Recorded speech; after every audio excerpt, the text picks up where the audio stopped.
ये ऐसे लाजा तेरी बुझा तो रियल में आज सुहाग रहता हमारा।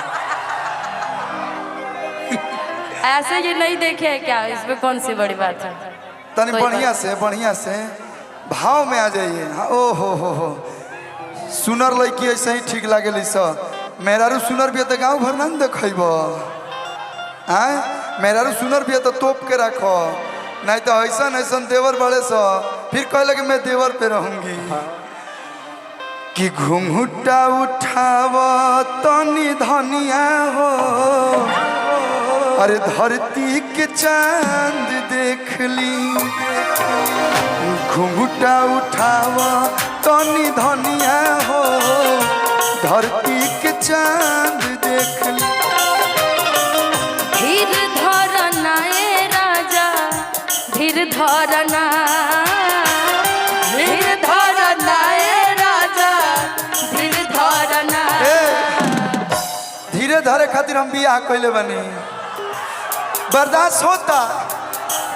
हाँ। अरे सबके सूझ जाए दीदी, अब बुझ जाए दीदी। आई हो राजा हो, तंग जानी कर ऐसे धनिया हो।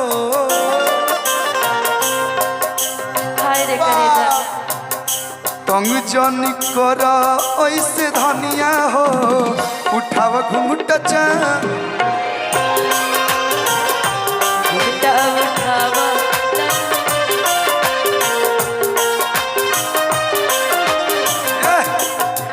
मिलो न तुम तो हम घबराए, मिलो तो वहाँ चुराए। हमें क्या हो गया है, हमें क्या हो गया है।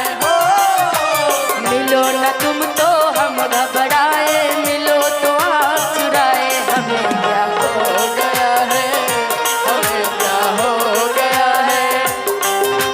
तुम्ही से दिल का राज बताए, तुम्ही से राज छुपाए। हमें क्या हो गया है, हमें क्या भैया हिंदी गाना गौली तो हम हुए को गौले रही। हाँ। कि जो मेरी रूह को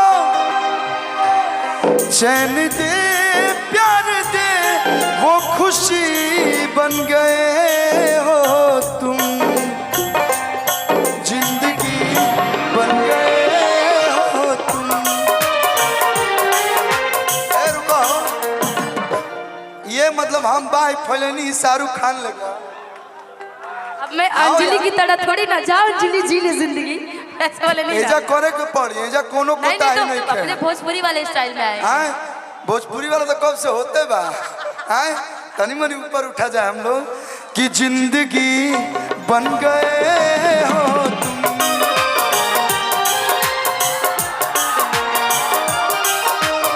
ये हो सांवली सुरतिया, मोहनी मुरतिया।